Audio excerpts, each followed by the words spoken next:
Vamos então retomar aqui o nosso estudo sobre o Evangelho segundo o Espiritismo, capítulo 18, muitos os chamados e poucos os escolhidos.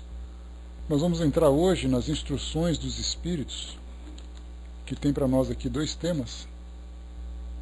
Deixa eu pegar aqui rapidamente. Ao que tem se lhe dará, e reconhece-se o cristão pelas suas obras, né? Então, dois temas importantes para nós abordarmos.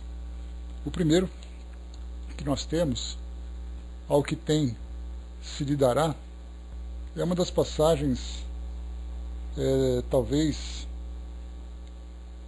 mais controversas, né, que nós temos aqui no Novo Testamento, exatamente dizendo que quem tem acabará recebendo, né, e também poderá perder, conforme Mateus traz para nós aqui no capítulo número 13, e aqui depois no livro de Marcos, no capítulo 4. Então, inicialmente, diferente do que nós estamos acostumados a encontrar, esse Espírito traz para nós duas passagens do Novo Testamento e depois faz aqui a sua análise, a sua avaliação. Então, é um Espírito que se intitula como Espírito Amigo, que trouxe para nós essa mensagem na cidade de Bordeaux, em 1862, lá na França, né?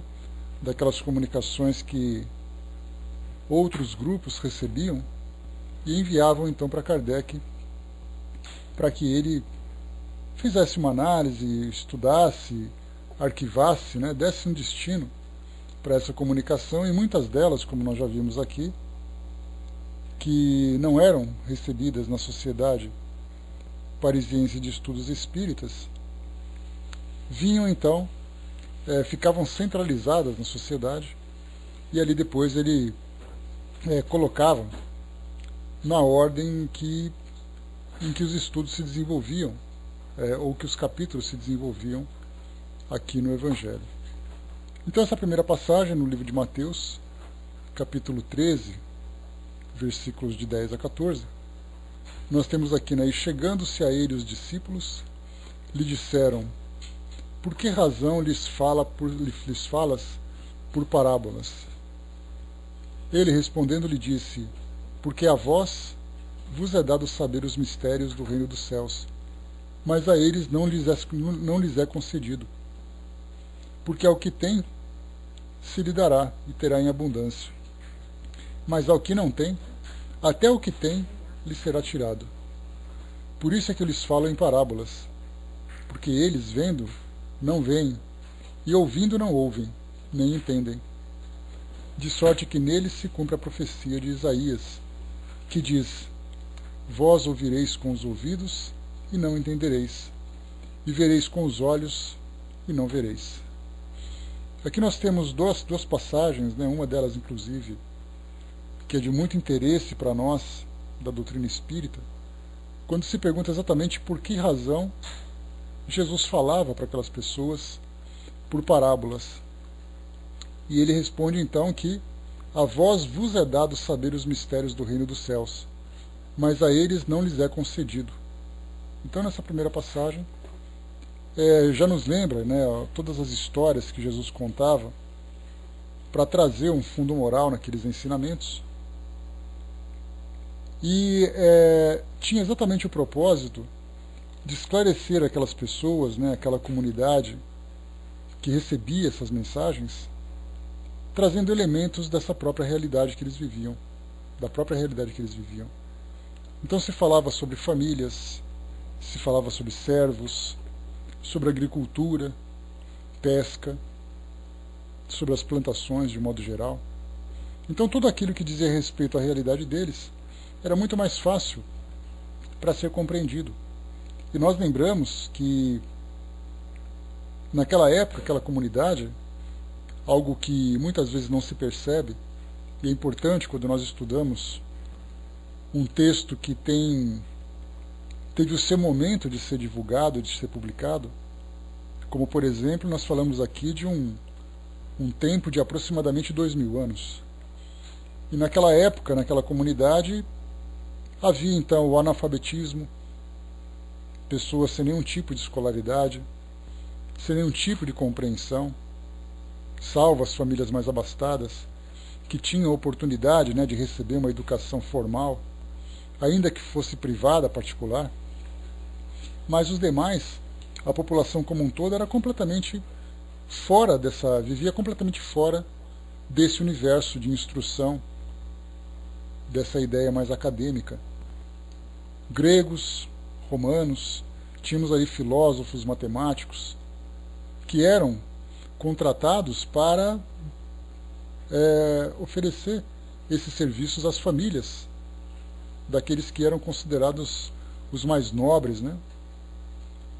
Então, de um modo geral, quando Jesus falava para essas pessoas, levava exatamente essa mensagem, uma mensagem mais simples, numa linguagem de fácil compreensão, porém nem sempre ele encontrava, muito mais do que falar do intelecto, capaz de compreender essa mensagem, ele falava dos corações, que nem sempre aceitava também essa mesma mensagem.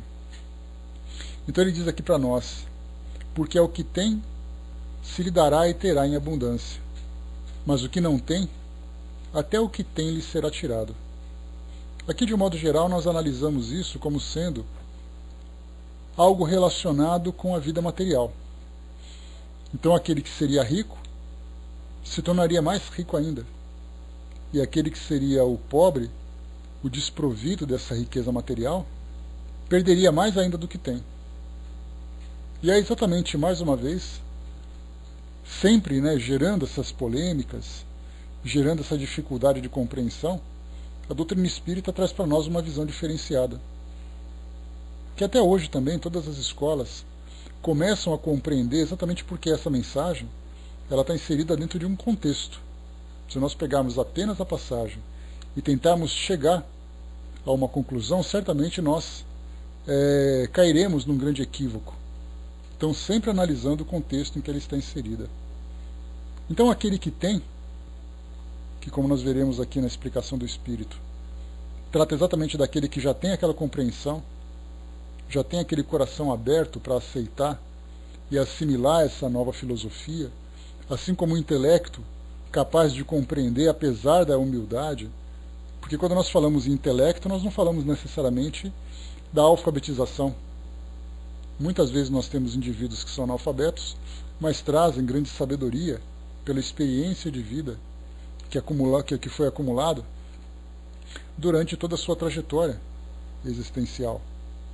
Mas aqueles que não têm, até o que tem lhe será tirado. E aí já traz uma referência, então, àqueles que são os orgulhosos, aqueles que se colocam numa condição de autoridade e recusam essa mensagem, se negam a aceitar esse novo pensamento.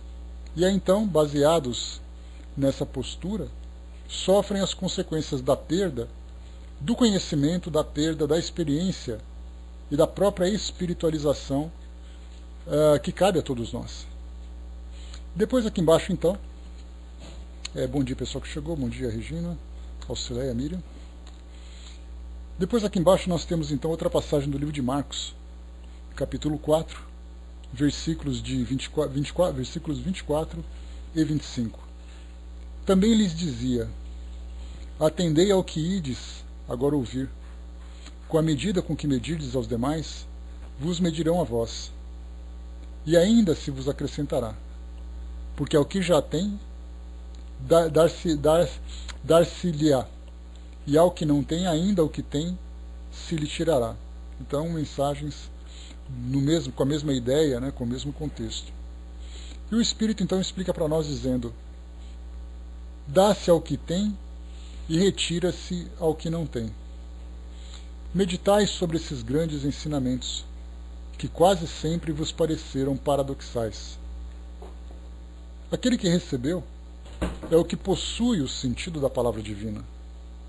Ele a recebeu porque se esforçou para fazer-se digno, e porque o Senhor, no seu amor misericordioso, encoraja-lhe os esforços em direção ao bem. Esses esforços contínuos, perseverantes, atraem as graças do Senhor. São como um ímã que atraísse as melhoras progressivas, as graças abundantes, que vos tornam fortes para a subida da montanha sagrada, e em cujo cume encontrareis o repouso que sucede ao trabalho. Então, nessa primeira passagem, nós temos aquele que possui, mais receberá. E aí nós falamos então, como conversamos durante essa semana, até mesmo aqui no estudo do o Evangelho, falando sobre tudo aquilo que Deus oferece a todas as criaturas para o seu próprio desenvolvimento. Para os seres vivos em especial, desde aquele que é o mais minúsculo, aquele que é o mais simples, até aquele que é o mais complexo, todos recebem esse fluido vital e também essa impulsão vinda de Deus para que possam se desenvolver. Cada um seguindo o seu caminho, a sua trajetória, todos com o mesmo objetivo, que é exatamente alcançar essa pureza relativa que todos nós, espíritos, podemos alcançar. Então, desde o mais minúsculo até do mais simples até o mais complexo, todos nós então somos agraciados para que nós nos desenvolvamos. Porém, como nós conversamos, aqueles que têm mais afinidade, aqueles que se esforçam e trabalham pelo seu próprio crescimento, naturalmente motivados por uma compreensão, por uma vontade especial, e não simplesmente que são impulsionados por uma força do acaso, força das circunstâncias, da própria natureza, que todos nós vamos aprender, todos nós vamos crescer. Essa é uma determinação que ninguém foge. Porém, dentro daquela frase que nós compreendemos, nos estudos que nós fazemos dentro da doutrina, ou nós podemos ir pelo amor, ou podemos ir pela dor. Essa dor, naturalmente, é quando se esgotam todos os recursos para levar uma criatura à compreensão. Então começa exatamente pelas dificuldades que a vida vai oferecendo. E aí então essa dor muda o modo de pensar, neutraliza qualquer tipo de revolta, fazendo com que o indivíduo, forçado então pelas circunstâncias, mude seu modo de viver. E comece então a caminhar dentro dessa trajetória agora de um modo correto, e não mais se desviando, fazendo curvas, mas indo agora em linha reta. Mas mesmo assim, ele tem muita dificuldade para poder avançar, exatamente porque não vai por vontade própria, mas vai para fugir das dores que o perseguem, podemos dizer assim. Então a gente lembra sempre que quando nós vamos resistindo a essa força que nos leva ao nosso crescimento, existe um grande atraso, porque forças são mobilizadas, esforços também são mobilizados, para fazer com que nós despertemos e comecemos então a caminhar.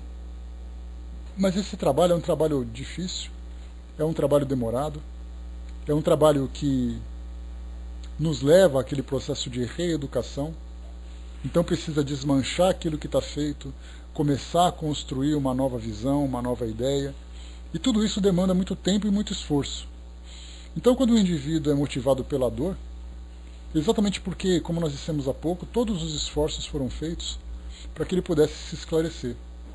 Já que houve essa negativa, essa recusa, então ele começa a ser forçado ser motivado por uma força diferente.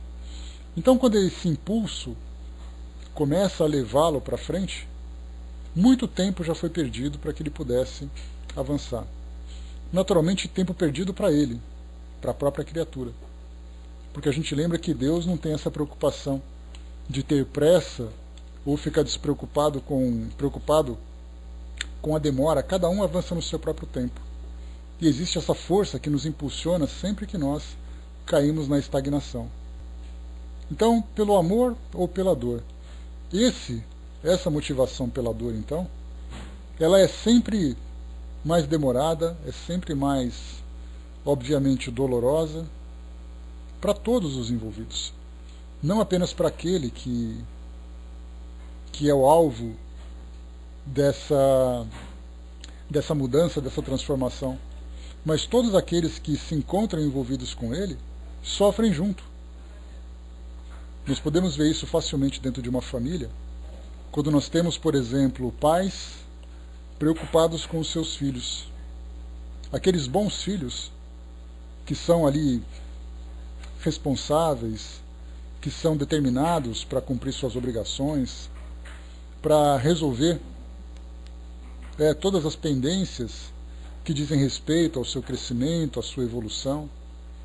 Então esses filhos são aqueles que dão pouco trabalho. E os pais, naturalmente, não precisam se preocupar em resolver os problemas passados, mas sim abrir as oportunidades para que ele possa avançar. Mas ao contrário dos filhos problemáticos, os pais têm que se esforçar exatamente para poder resolver as pendências que ficaram. Daí então que sim, todos os filhos vão evoluir, mas nesse caso é sempre uma evolução mais demorada. A mesma coisa acontece quando nós falamos também dos espíritos envolvidos no nosso progresso. Quando nós retardamos a nossa evolução, nós percebemos então que esses espíritos também estarão presos a esse retardo que nós criamos. Eles, claro, conquistando ali todos os seus méritos, conquistando a sua evolução, mas certamente é um trabalho que tem que sempre pensar na retaguarda e nunca na vanguarda. Porque a retaguarda é assim, ele está ficando para trás, ele está causando problema, ele está fazendo alguma coisa errada, então vamos voltar para consertar, para empurrar, para orientar.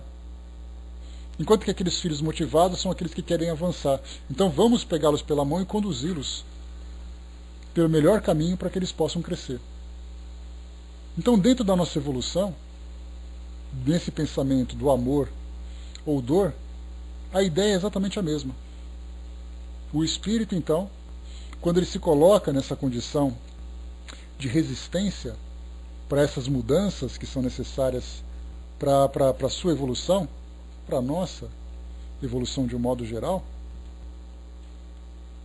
quando nós ainda resistimos, temos claramente ali uma condição de incompreensão. Poderia até falar ignorância, mas a ignorância para nós, nos tempos atuais, ela tem uma conotação muito negativa. Ela sempre tem um peso que traz para nós essa imagem negativa. Então chamar alguém de ignorante para nós é uma ofensa. Então nós falamos de incompreensão. Estamos encarnados, a nossa visão ela pode estar voltada para os interesses do mundo material ou para os interesses do mundo material, espiritual ou material, ou mesmo pelos dois mundos, pelas duas dimensões. Quando nós nos apegamos ao mundo material, obviamente, aquela força do apego, a força do egoísmo, ela é muito mais forte, porque nós ainda pensamos na nossa sobrevivência, nós pensamos no nosso bem-estar material, na nossa felicidade material. Daí então que todos os esforços que nós vamos empreender dirão respeito a essa preservação natural da nossa vida aqui no mundo material. Quando nós vivemos no mundo material e temos aquela consciência do mundo espiritual, nós lidamos com aquilo que essa nossa dimensão física oferece para nos proporcionar estabilidade, segurança, conforto, prazer, por que não? Porque afinal de contas a nossa relação com o mundo material também pode ser prazerosa, não de uma forma negativa, mas prazerosa de uma forma positiva. Basta a gente lembrar uma situação bastante simples, é quando você deseja viver uma situação de bem-estar e você vai para um lugar que para você é agradável, um campo, uma praia, um local que te agrada. Você está num local material. Quando você tem uma alimentação que para você te proporciona saúde, uma atividade física que para você é agradável, uma segurança que a sua riqueza material pode oferecer. E a gente lembra que essa riqueza ela é muito relativa. Muitas vezes a gente vai dizer assim, mas eu não sou rico. O que eu tenho para a minha sobrevivência. Então a gente começa a olhar para aqueles que não têm nem para a própria sobrevivência e a gente começa a valorizar a nossa riqueza. Há aqueles que têm abundância, há aqueles que têm pouco, há aqueles que não têm nada. Então riqueza é tudo uma questão de perspectiva. Então a nossa relação com o mundo material, sim, ela pode ser prazerosa de um modo saudável. Ela vai ser nociva, naquele primeiro caso, quando nós nos prendemos ao mundo material, ignorando completamente a realidade espiritual. Aí nós buscamos os prazeres na sua maior intensidade, na sua máxima intensidade. Quando nós começamos a nos espiritualizar, esses prazeres vão tomando uma proporção diferente. Vamos buscando o conforto, a segurança, a satisfação, mas sempre trabalhando pelo desenvolvimento dos nossos valores. E há aqueles, naturalmente, que se espiritualizam cada vez mais, que sim, têm a compreensão, o entendimento daquilo que o mundo material oferece e exige de nós. Você precisa sobreviver, você precisa se alimentar, você precisa se proteger, mas tudo isso com um objetivo maior, que é exatamente o seu desenvolvimento espiritual. Então o mundo físico vai oferecendo cada vez menos prazeres em termos de recursos materiais, porque o espírito já consegue encontrar os prazeres dentro dessa dimensão espiritual. É o prazer das virtudes, o prazer das suas conquistas, das suas realizações. Então a gente vai analisando não apenas esses 3 estágios, aquele que é mais espiritualizado, aquele que é menos espiritualizado e aquele que é mais ou menos, ficando dividido entre as 2 dimensões. Nós temos ali infinitas condições entre esses 2 extremos. Nós ainda naturalmente estamos muito mais apegados à realidade do apego à matéria, embora ainda desenvolvamos, esse sentido religioso que todo mundo tem. Todo mundo busca essa espiritualização, todo mundo busca essa conexão com Deus, mas ainda o faz de um modo muito imperfeito, fazendo com que o mundo espiritual venha para o mundo físico e não que nós aqui do mundo físico nos elevemos para o mundo espiritual. Então nós fazemos com que as nossas instituições, as nossas escolas, façam com que a nossa felicidade espiritual seja conquistada aqui no mundo físico. E aí então temos ali os nossos cultos, as nossas oferendas, as nossas práticas. Então sim, é um passo importante, porque nós estamos nos espiritualizando, ainda que de uma forma muito lenta. Mas isso pode se tornar cada vez mais proveitoso, mais acelerado, conforme nós vamos desenvolvendo essa nossa compreensão de que não é através da matéria que nós alcançaremos o mundo espiritual, mas o mundo espiritual se encontra dentro de nós. Então, nessa resistência que nós temos para a nossa evolução, quando se fala porque o que já tem, dar-se-lhe-á, e ao que não tem ainda, o que tem se lhe tirará. Aí traz para nós exatamente essa confusão. Como é que você pode tirar alguma coisa que alguém não tem e oferecer mais para aquele que tem? Como dissemos no início, essa visão materialista ela confunde o nosso entendimento. E esse espírito, que traz para nós esse esclarecimento, fala isso de um modo muito incisivo. Ele não chama apenas a atenção, ele dá aquela puxada de orelha para que nós abramos os nossos olhos e os nossos ouvidos para poder entender exatamente o sentido desse ensinamento, que há tanto tempo foi dito, mas até agora muito pouco compreendido. Nessa segunda parte ele diz assim: tira-se aquele que nada tem ou que tem pouco. Tomai isso como um sentido figurado. Deus não tira das suas criaturas o bem que se dignou a conceder-lhes. Homens cegos e surdos, abri vossas inteligências e vossos corações, procurai ver pelo Espírito, compreendei com a alma, e não interpreteis de maneira grosseiramente injusta as palavras daquele que fez resplandecer aos vossos olhos a justiça do Senhor. Não é Deus quem lhe retira, que retira daquele que pouco havia recebido, mas é seu próprio espírito que, pródigo e descuidado, não sabe conservar o que tem e aumentar, fecundando-a, a migalha que caiu no seu coração. A gente lembra que filho pródigo é uma expressão que até é pouco compreendida. O pródigo é aquele que gasta sem preocupação. É aquele que se desfaz, desvalorizando aquilo que possui. Então, prodigalidade é exatamente gastança. Então, o filho pródigo é aquele filho irresponsável que volta, dentro daquela parábola contada, né, no livro de Lucas, se eu não me engano. Então, o indivíduo que é pródigo, descuidado, aquele que é irresponsável, aquele que é descuidado, ele por si só se distancia daquilo que o mundo espiritual pode oferecer. Não porque haja o abandono. É interessante que recentemente nós encontramos uma série de postagens de grupos espíritas sobre palestras, sobre textos nas redes sociais, falando sobre a preocupação dos espíritos protetores ou da força da oração para nós que estamos encarnados.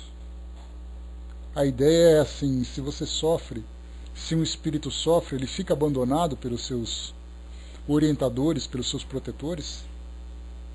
Aquele que faz prece ou aquele que deixa de fazer prece acaba sendo mais ou menos favorecido por Deus de acordo com suas atitudes.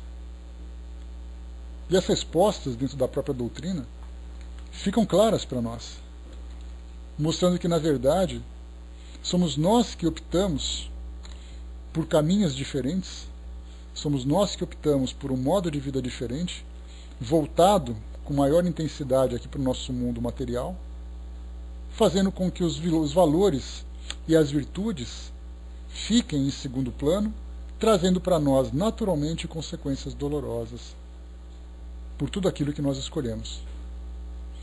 O Arnaldo colocou, Caibar Schutel faz uma comparação assim: quem recebeu mais é como se tivesse uma missão com muitos. Ao que recebeu 2 talentos, determinados trabalhos em grupo. Ao que recebeu menos é o trabalho com sua família, consigo mesmo. E esse acha que tem, mas na verdade precisa conquistar e não enterrar o talento. Também é uma ideia que nós podemos desenvolver. Mas de um modo geral, o que coloca para nós esse espírito, ele fala exatamente isso. Não me interessa aquilo que os outros precisam, não me interessa as necessidades alheias, não me interessa a vida em comunidade, o que me preocupa são os meus interesses. E aí, dentro dessa visão limitada, essa visão egoísta, nós acabamos então nos fechando dentro desse nosso próprio universo, fazendo com que não que a ajuda deixe de chegar, jamais. Diferentemente do que acontece nas nossas relações humanas, quando nós pegamos, por exemplo, pais, ou familiares, ou amigos, que simplesmente abandonam aqueles que fracassam, já que ele não quer, então o problema é dele. Já que meu filho não quer fazer, então ele que vai bater cabeça. Ele que vai aprender com a própria dor. No mundo espiritual é diferente. Jamais somos abandonados, exatamente porque o compromisso que os espíritos têm é exatamente ajudar aqueles que precisam. Como disse Jesus no seu Evangelho, né, ele comentou que não são os sãos que precisam de médico, são exatamente os doentes. Então, nesse caso, se nós nos colocarmos, e assim esperamos naturalmente, temos esse trabalho, essa missão, esse privilégio de orientar espíritos que ficam encarnados, imaginemos nós na condição de orientadores. Claro que nós teremos que fazer um trabalho de desenvolvimento de valores, de compreensão, né, do próprio intelecto para entender tudo aquilo que acontece na vida de uma pessoa. Então nós, na condição de orientadores, nós presenciaremos o fracasso muitas vezes daqueles que são os nossos protegidos. Se recusam, se negam, mas ainda assim esses espíritos mantêm essa perseverança, para fazer com que nós mudemos sempre o nosso modo de ver o mundo, o nosso modo de agir, para que essa transformação ocorra de fato e se reflita sobre a nossa própria vida. Então o indivíduo cai, o indivíduo se machuca, o indivíduo toma decisões erradas, e os espíritos continuam do lado, fazendo com que ele modifique seu modo de ver. Então, na verdade, como a gente lembrou do pelo amor ou pela dor, esse espírito que resiste a essas mudanças se torna refratário a essas sugestões, a essas intuições. Ele acaba ficando exposto aos resultados das escolhas que fez, que inevitavelmente vão trazer a dor. E aqueles espíritos que são amigos continuarão sempre acompanhando, mas como a gente lembrou, eles vão trabalhar na retaguarda, tendo sempre que voltar para consertar aquilo que foi sendo causado. E os espíritos vão se atrasando cada vez mais, vão sofrendo cada vez mais, e esses trabalhadores que nos acompanham trabalham cada vez mais. São aqueles anjos da guarda, né? Para algumas pessoas que trabalham direitinho, os anjos da guarda simplesmente iluminam caminhos, enviam inspirações. Para aqueles que são mais resistentes, ali vem o pessoal da faxina depois, né? Para fazer o trabalho de reconstrução. E essa é a parte mais difícil. Então esses que acham que tem, que na verdade já tem muito pouco, porque a visão está voltada simplesmente para as suas necessidades mais materiais, as suas intenções mais egoístas, vão perdendo cada vez mais exatamente porque eles se distanciam das sugestões que são oferecidas. Quando nós falamos dessas postagens que vem acontecendo nas redes sociais, bom dia pessoal que chegou, nós falávamos sobre a prece também. Quer dizer que aquele que faz prece é mais beneficiado do que aquele que não faz prece? Quer dizer que Deus privilegia aquele que reza em sua direção e simplesmente afasta aquele que não faz a sua prece? Qual é exatamente o sentido da oração para cada um de nós? Deus vai oferecer somente aquilo que se pede? Será que Ele não reconhece o sofrimento, as necessidades daqueles que muitas vezes não aprenderam a reconhecê-lo, não aprenderam a viver essa afinidade? Então Deus sempre provém a todos nós. Sempre provê a todos nós. Oferecendo tudo aquilo que nós temos de necessidade. Mas dentro daquela ideia que nós temos, né, de um tratamento material, de um tratamento humano que nós temos, é como se os médicos dissessem, olha, se você quer ter uma vida saudável, siga essa dieta, mude seus hábitos, viva de uma forma diferente. A opção de fazer isso é sua. Então, na verdade, o livre-arbítrio nos permite, então, escolher o modo como nós queremos viver. Se eu opto em viver de um modo diferente, as consequências naturalmente chegarão. E não é porque o médico deixou de oferecer o conhecimento, a orientação. Foi porque eu me recusei a seguir essas orientações. Quando se fala sobre essas leis naturais que direcionam a nossa vida, é a mesma coisa, todo mundo sabe o sentido moral dos ensinamentos que foram trazidos por Jesus há tanto tempo. Por exemplo, né, quando nós falamos sobre palavras do Evangelho, ditados populares, frases de para-choque de caminhão, temas de filmes, temas de novelas, em todos os lugares esses ensinamentos já trazem para nós uma diferença entre aquilo que é bom e aquilo que é mal. Nas tramas a gente acaba naturalmente valorizando uma outra personalidade para poder servir para nós como entretenimento, mas na vida real, todos nós, de um modo geral, já sabemos diferenciar uma coisa da outra. Então significa que, de um modo geral, não precisamos ficar ouvindo essas mensagens do Evangelho o tempo todo, porque na nossa consciência já vem registrado exatamente o que é certo e o que é errado, o que é benéfico, o que é maléfico, o que é saudável, o que é nocivo. Todo mundo sabe. Quando nós pegamos um indivíduo, quando nós falamos em certo e errado, de um modo geral, bom dia pessoa que chegou, bom dia professor. De um modo geral, quando a gente fala sobre certo e errado, a gente pensa de imediato as pessoas boas e as pessoas más. As pessoas boas são aquelas generosas, caridosas, e as pessoas más são todos os criminosos. Só que essa postura que nós temos, né, entre bom e ruim, diferentemente do que é bem ou mal, né, nós conversamos sobre isso. Não existe o bem e não existe o mal, existe aquilo que é bom e existe aquilo que é ruim. Então aquele que opta por essa sensação negativa, por esse caminho negativo, ele sabe que está optando por isso, querendo beneficiar a si mesmo em detrimento das necessidades coletivas. Então nós tomamos essas nossas decisões baseado nos nossos interesses, de acordo com o nosso grau de evolução, de acordo com o nosso grau de entendimento. Rapidamente lá em cima, o Arnaldo colocou: aquele que ora alcança a resignação e determinado equilíbrio, quando trabalha em si a paciência. Né? E o detalhe, né, Arnaldo, quando não é a oração que faz com que o indivíduo seja resignado, é a resignação que faz com que o indivíduo ore. O equilíbrio, da mesma forma, também é um caminho de mão dupla.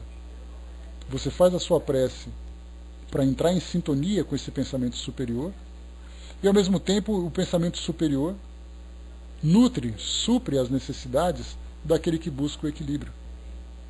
Então, na verdade, a nossa conexão com Deus, ela começa da nossa mudança de atitude em busca ou dessa sintonia. Não precisamos pedir que Deus nos atenda. Nós precisamos mudar a nossa postura para que esse atendimento surta efeito naquilo que nós precisamos. A mesma coisa acontece com relação à própria paciência. Ninguém faz uma prece e de repente, por mágica, ele se torna paciente.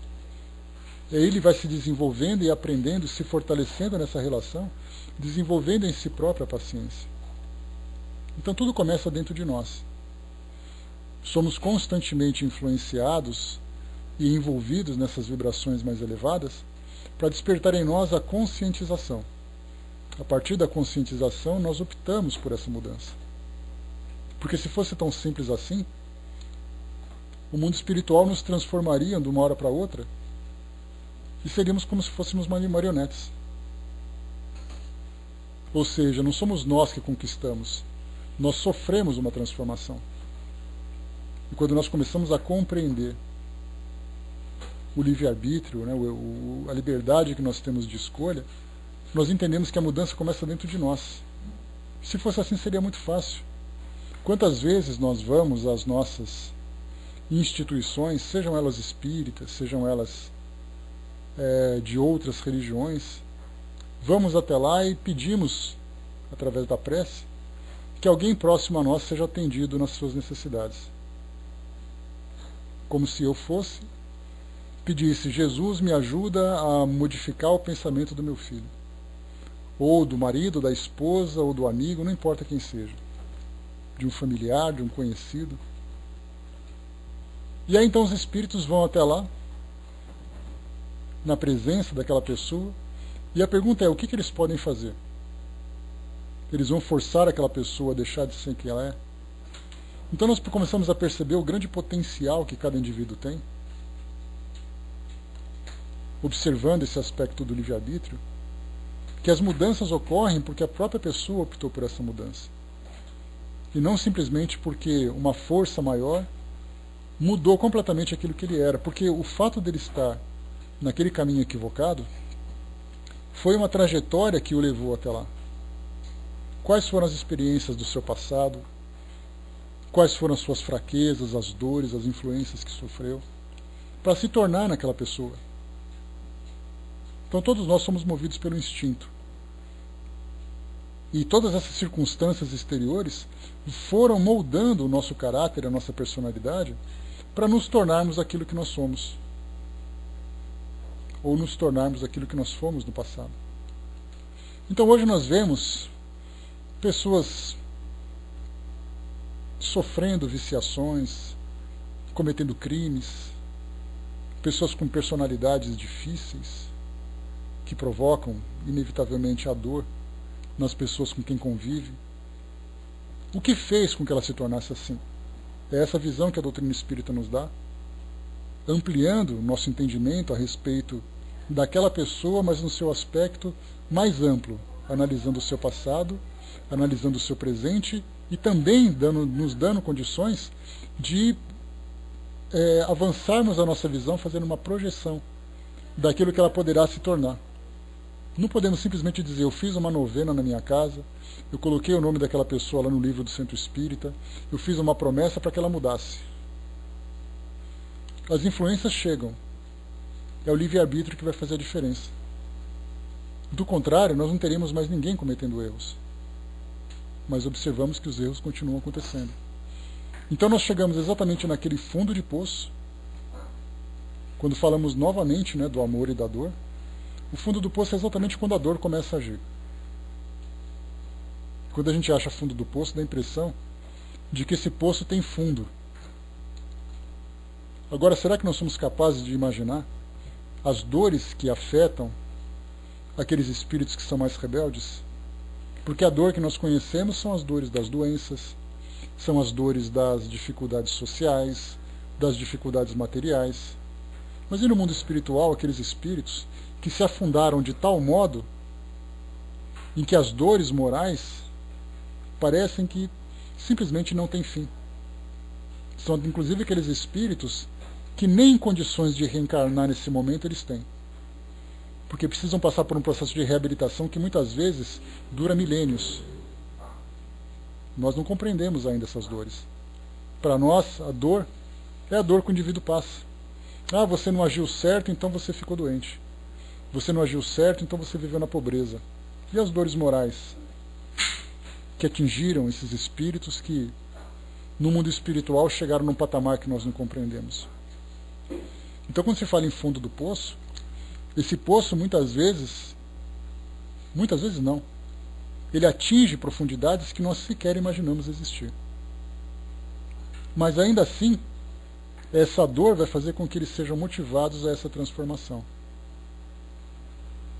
Isso me fez lembrar, naturalmente, né, o espírito Gregório, se eu não me engano o nome dele, Cindizinha que lembra desse nome, do livro Libertação de André Luiz, que mostra um espírito que parece simplesmente que não tem mais retorno.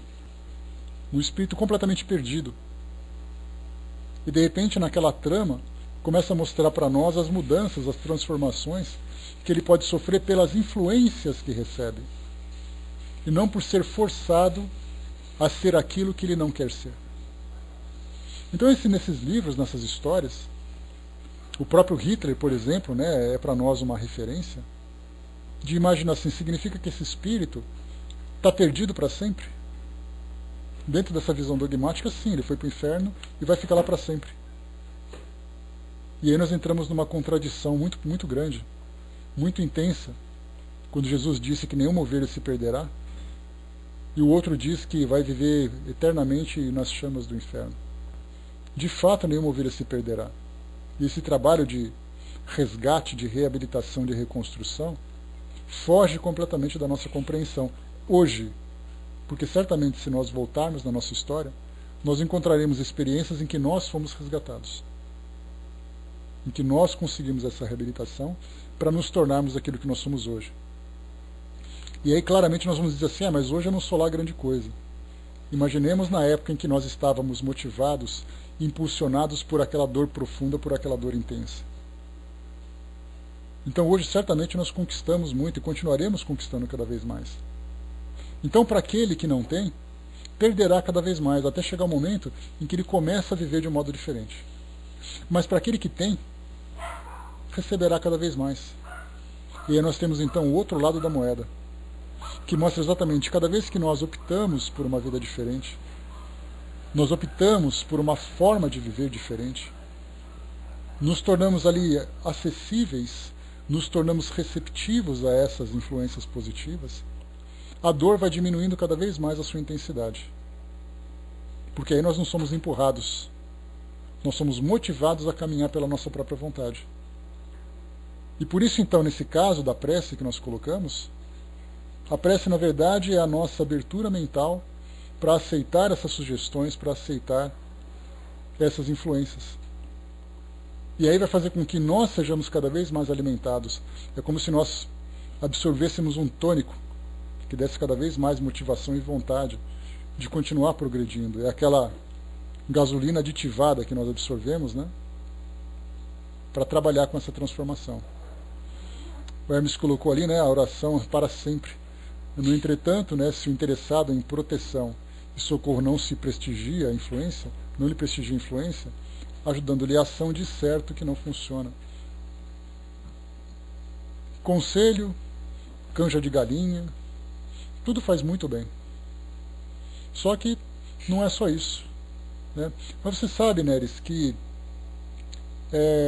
estarmos aqui hoje, no mundo como o nosso, e principalmente vivendo junto com famílias, com pessoas, com circunstâncias, né, com situações que nós vamos experimentando, é algo comum para todos nós.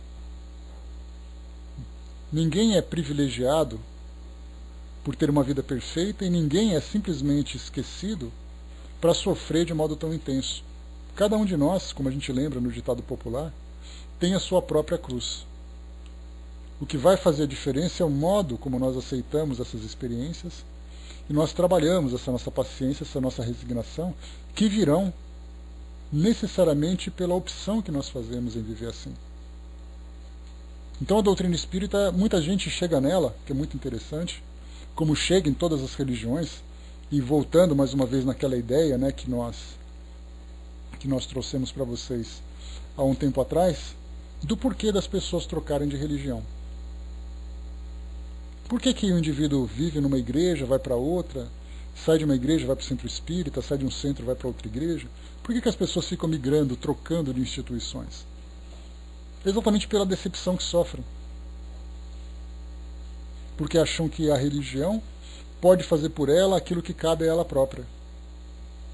Agora existe, claro, aqueles que se sentem salvos, se sentem atendidos nas suas necessidades, não importa em qual escola seja, porque a gente lembra sempre que não é fora da doutrina, não há salvação, fora da igreja não há salvação. É fora da caridade não há salvação. E essa caridade, muitas vezes também se pensa, né? Quer dizer então que se eu me der um pedaço de pão para quem está passando fome, eu vou ser salvo? A caridade a gente já sabe que vai muito além disso. A palavra caridade vem nos nossos relacionamentos, vem na nossa forma de viver a nossa vida. Caridade conosco mesmos, caridade com o outro, caridade material, caridade moral. Então a palavra caridade ela precisa ser entendida no seu sentido mais amplo. Então fora da caridade não há salvação. O indivíduo que se torna caridoso, ele começa a viver de modo diferente. E aí, então as pessoas dizem, dentro daqueles jargões, né, que encontrou com Jesus e se salvou. Na verdade foi aquela filosofia que o sensibilizou, que fez com que ele tivesse vontade de mudar. São aquelas conversões, são todos aqueles rituais, aquelas práticas que as pessoas começam a viver sem perceberem que é a força interior delas que começou a entrar em erupção. Então havia dentro dela a vontade, mas não tinha o desejo, mas não tinha vontade.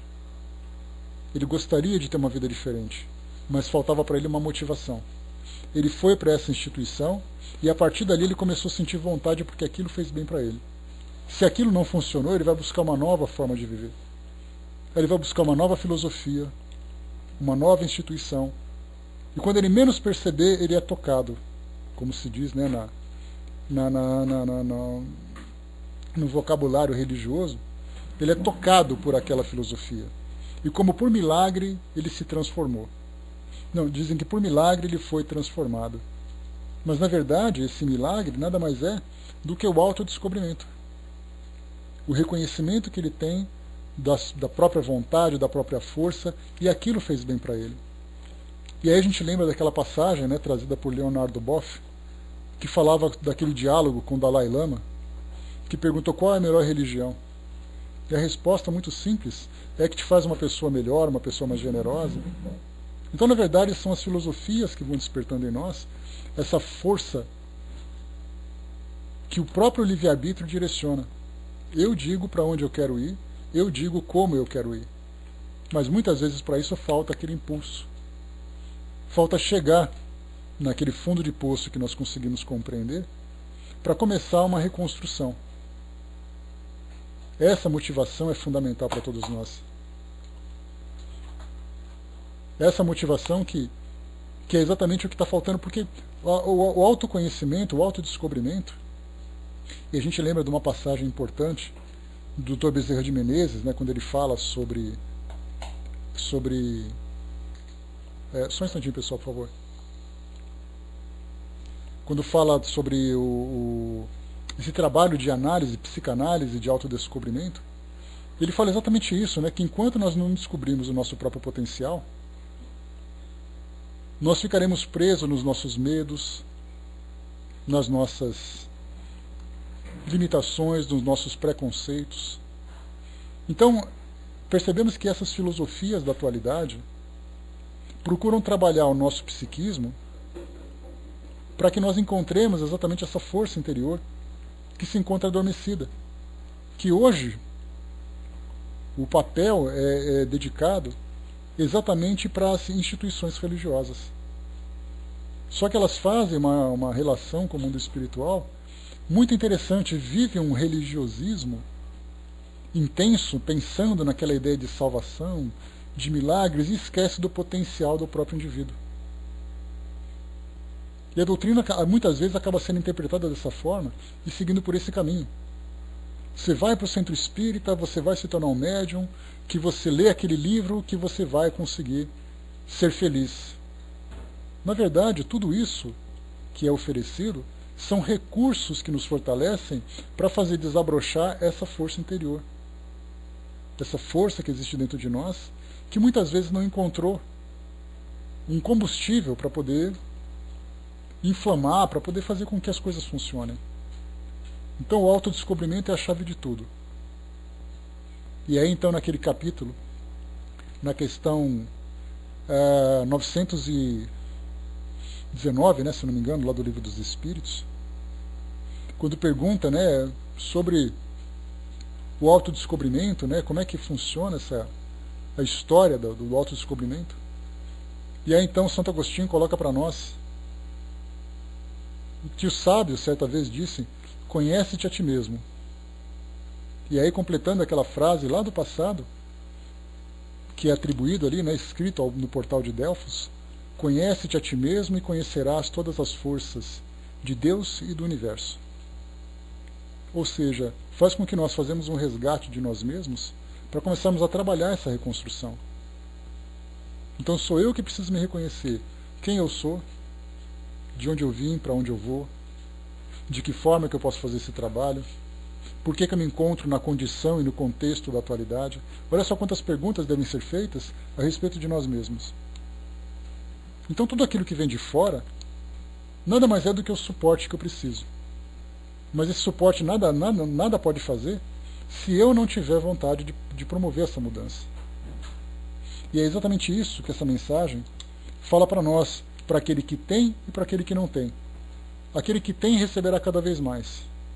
Ou seja, aquele que tem essa motivação, que tem essa vontade, que tem esse desejo de crescer, vai conseguir absorver e vai conseguir perceber todos esses benefícios que são colocados à disposição.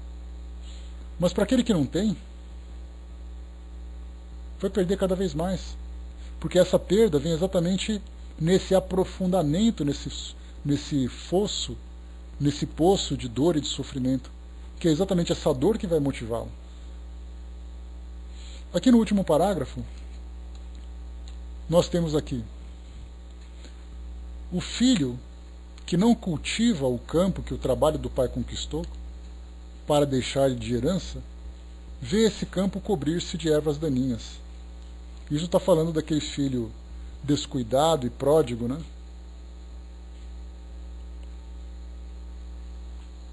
Será o seu pai quem lhe tira as colheitas que ele não preparou? Se ele deixou a sementeira morrer nesse campo por falta de cuidado, deve acusar seu pai pela falta de produção? Não, não.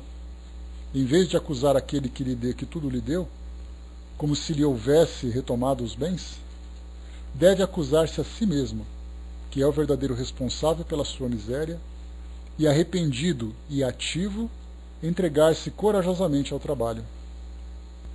Que arroteie o solo ingrato, com o esforço de sua própria vontade, que o lavre a fundo com a ajuda do arrependimento e da esperança, que nele atire confiante a semente que escolheu como boa entre as más,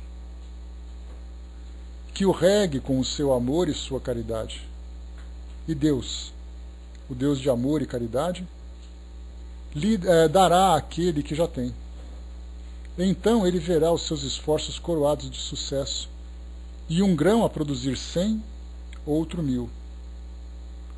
Coragem, trabalhadores! Tomai as vossas grades e charruas, arrotei os vossos corações, arrancai deles o joio, semeai a boa semente que o Senhor vos confia, e o orvalho do amor os fará produzir os frutos da caridade. Então nós vimos aqui um espírito usando exatamente essa metáfora, né, das plantações, da semente, do trabalho, da agricultura, que é exatamente aquilo que reflete essa realidade do nosso desenvolvimento, do nosso próprio crescimento. Se nós jogamos semente no solo trabalhado, o fruto vai se dar. Ou seja, se nós começarmos a organizar o nosso modo de viver, organizar a nossa vida, e começar a agir de um modo equilibrado dentro dessas leis que nós estamos aprendendo a conhecer, porque todo mundo sabe, como eu falei para vocês, aquilo que é bom e aquilo que é ruim. Mas muitas vezes nós não temos capacidade de analisar de que forma que nós devemos agir, quando agir, de que modo agir, com que intensidade. Quantas vezes nós cometemos erros com a intenção de fazer o certo? Quantas vezes nós tentamos acertar, ficando parado observando as coisas, e o erro vai se agravando? Quantas vezes nós agimos de modo equivocado, pensando que não é tão grave assim? Então nós temos ali várias e várias situações que dizem respeito à nossa vida, que nós tentamos fazer o certo. Muitas vezes uma fraqueza de caráter, um vício, uma tendência que nós temos, nos coloca diante de uma situação em que elas falam mais alto, a fraqueza e as viciações falam mais alto, e nós nos deixamos levar em busca de um prazer que nós queremos, acreditamos ser um reflexo de felicidade. Eu quero ser feliz, então eu vou fazer só um pouquinho que não tem problema. Eu vou pegar só um pouquinho que não vai fazer mal para ninguém. E na verdade é essa nossa ingenuidade, essa nossa imaturidade, que dá para ver claramente quando nós falamos com as crianças. Aquelas crianças que ficam quietas em casa, enquanto você está num cômodo, quando você sai, ela fica em silêncio, olhando para o lado, tentando fazer uma coisa que é legal. E o resultado muitas vezes vem de uma forma muito trágica, de uma forma equivocada. Moralmente, nós somos exatamente aquilo que se reflete nessas crianças.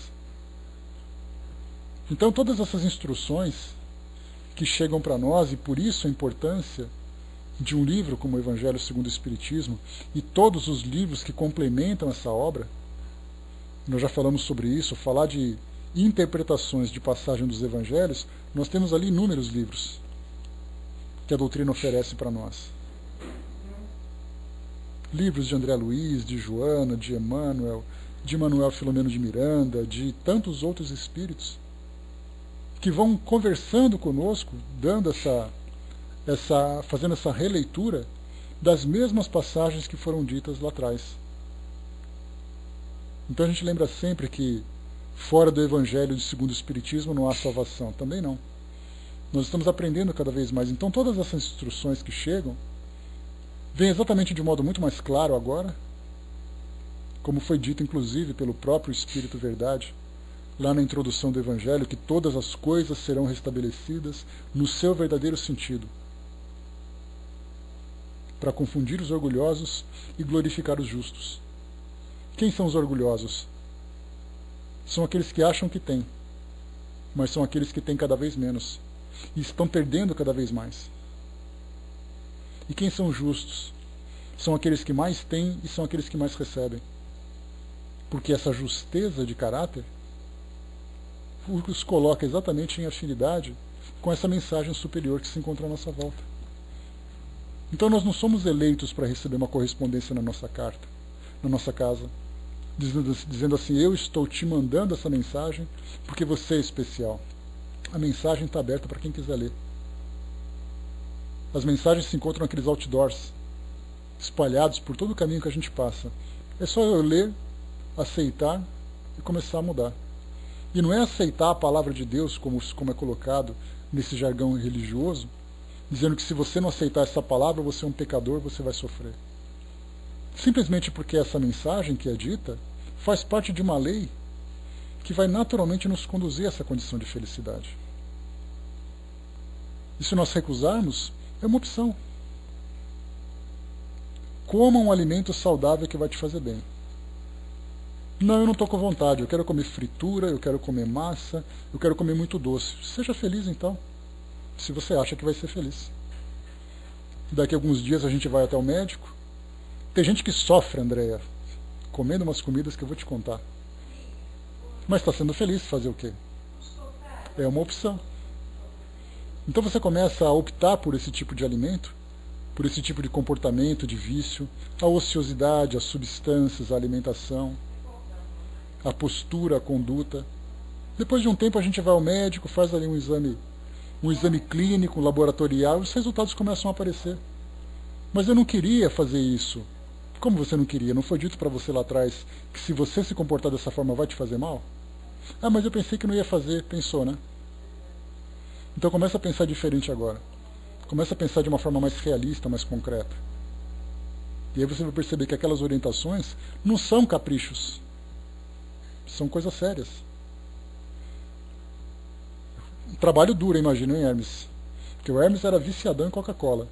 Para abrir mão da Coca-Cola, para manter uma vida saudável, a luta foi grande porque eu sei que foi. Então cada um de nós tem ali um comportamento diferente. Isso porque a gente fala, olha só, esse exemplo que a gente está dando para ficar dentro de uma ilustração mais prática, mas a gente pode falar do campo mental. E a forma como a gente pensa? Quantas toxinas, lembra Joana de Ângeles, a gente gera na nossa mente por causa de um pensamento de ódio, de orgulho, de egoísmo, de vaidade, de rancor. Quantas vezes o nosso corpo, somatizando esses pensamentos, essas energias, sofrem sem que nós tenhamos consciência disso, ou muitas vezes sofre, nosso corpo sofre conscientemente, mas porque nós não conseguimos lidar com isso. Eu sei que é errado, mas eu não consigo. Então vem esse trabalho de reeducação mental, de reeducação física, reeducação de hábitos. Tudo isso porque as mensagens estão aí. A nossa ciência, claro, traz ali algumas informações que estão ainda tentando encontrar uma resposta definitiva. Tem hora que o ovo faz bem, tem hora que o ovo faz mal. Recentemente estava dizendo que quem come chocolate vive mais. Quem come chocolate é mais inteligente.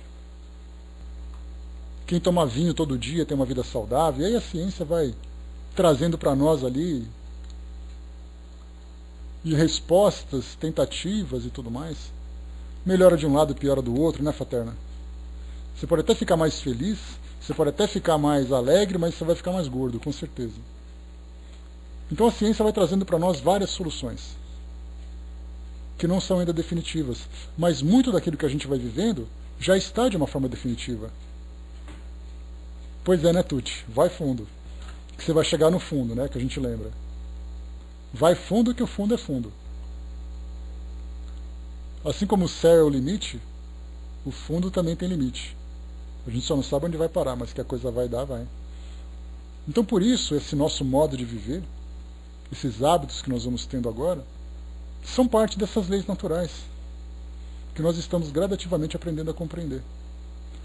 A Miriam colocou, né, recentemente a ciência diz que quem come churros é menos estressado e não engorda. O cientista adorava churros, pelo jeito, né, Miriam? Com certeza ele era um viciadão em churros. Eu preciso conversar com esse cientista, inclusive. A gente vai ter um papo longo, regado a churros, obviamente. Então, por isso, essa mensagem que é colocada para nós. Lá no início, então, a gente tem. Vamos voltar aqui agora depois desse tempo que nós começamos aqui que nós estamos conversando, de que modo que a gente pode entender essa passagem. A Norma colocou, né, tem gente que fala o importante é ser feliz. Exatamente, mas a questão que a gente coloca sempre é o que nós entendemos por felicidade. Eu lembro sempre daquela passagem, né, que Renato Russo, junto com a Legião Urbana, canta para nós. Ele diz que disciplina é liberdade. Essa frase ela tem um significado muito forte para mim. A disciplina é liberdade. Parece um paradoxo, porque a disciplina te traz restrições. Como é que restrições podem te trazer liberdade? A disciplina de atitude te dá liberdade porque você não fica preso ao sofrimento. Eu acho que da música toda, assim dizia, se pegar essa frase, para mim já resolveu tudo. Pode até complementar que compaixão também é fortaleza. Que só aquele que tem compaixão é forte. Porque a força vem a força da paciência, da tolerância, da indulgência, da caridade. Mas disciplina é liberdade. Se nós somos disciplinados, qual é a disciplina? Respeito a leis. Leis que são naturais.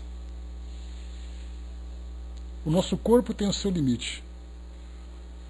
O nosso psiquismo também tem o seu limite, para manter o equilíbrio. Espiritualmente, nós também temos os nossos limites. Se nós respeitarmos esses limites, viveremos essa liberdade de ação, liberdade de escolha. Sim, é uma liberdade restrita, mas é uma liberdade que vai se ampliando cada vez mais, conforme a gente vai se desenvolvendo. Entendendo o percurso alcançado ou seguido pelos espíritos mais elevados, nós percebemos que quanto mais afinizado com essas leis naturais, mais liberdade de ação eles têm.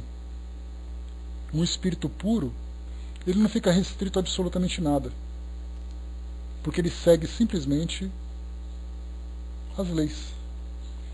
Leis perfeitas que foram trazidas por Deus. E aí, obviamente, a gente vai entrar usando essa expressão, parece que a gente sai da realidade racional e entra naquela ideia religiosa. Mas vamos pensar numa lei natural, numa consciência superior que criou uma lei natural que rege tudo e todos no universo. Nada pode superar essa lei, a não ser o próprio legislador. Mas todos aqueles que se submetem a essa lei, quanto mais respeito você tem, menos restrições você sofre. Trazendo para a nossa realidade material, nós temos uma legislação que rege a nossa vida em sociedade. Eu tenho leis tributárias, leis de trânsito, leis civis, leis criminais. Não infringir nenhuma dessas leis. Eu posso dormir com tranquilidade, acordar com tranquilidade, andar com tranquilidade e viver com tranquilidade. Porque eu respeito esses limites que não podem ser ultrapassados. Porque se eu ultrapasso esse limite, eu invado o espaço do outro. Então, se cada um de nós respeitar o seu próprio espaço, terá liberdade de agir. Mas é uma liberdade que não é uma liberdade absoluta. É uma liberdade relativa à nossa condição. Porque aqueles que são rebeldes dizem assim, eu quero fazer o que eu quiser. Tenta. Porque o seu limite, né, é aquela história dos direitos e deveres. Você tem direitos, mas também você tem deveres. Os seus direitos terminam quando começa o direito do outro. Então você tem dever de respeitar. Então nós somos seres que temos essas restrições. Por isso a disciplina gera para nós liberdade. Então quando nós começamos a entender esse aspecto geral, que diz respeito à nossa vida, Joana de Ângeles fala sobre o homem integral. Eu sou um ser biológico, no que diz respeito ao meu corpo físico. Eu sou um ser psíquico, que eu tenho meus pensamentos, as minhas emoções, sentimentos. Eu sou um ser social, porque eu vivo e convivo com outras pessoas. Eu sou um ser espiritual e eu sou um ser espírita. esse ser espírita não é porque eu sou seguidor da doutrina espírita, é porque eu tenho relações também com o mundo espiritual. Dentro desses cinco aspectos, se eu consigo manter esse equilíbrio e essa harmonia em todos eles, eu vivo em plena liberdade de ação. Porque eu tenho disciplina respeitando todos esses aspectos e todos esses meus limites. Mas os outros que convivem comigo não respeitam. Cabe a mim, dentro dessa experiência dolorosa que foi gerada no passado de relações difíceis, de resgates que nós temos agora, cabe então a minha disciplina respeitar também essas limitações.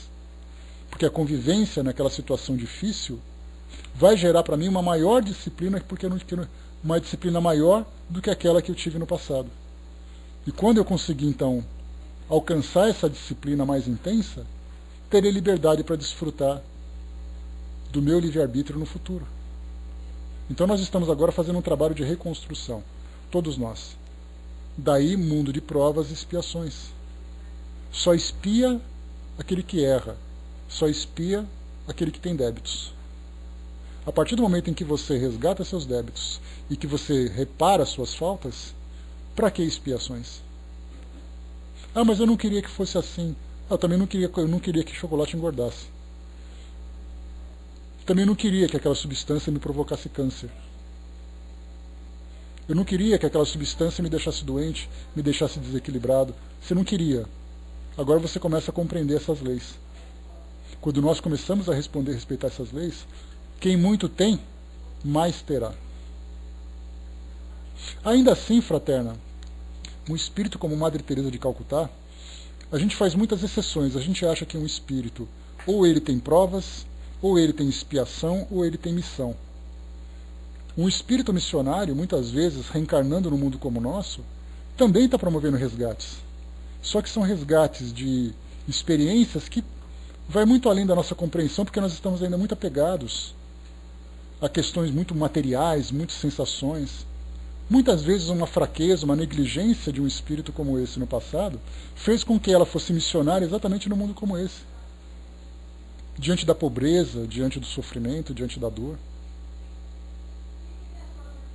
Quando nós evoluímos, nos tornamos então espíritos missionários de fato.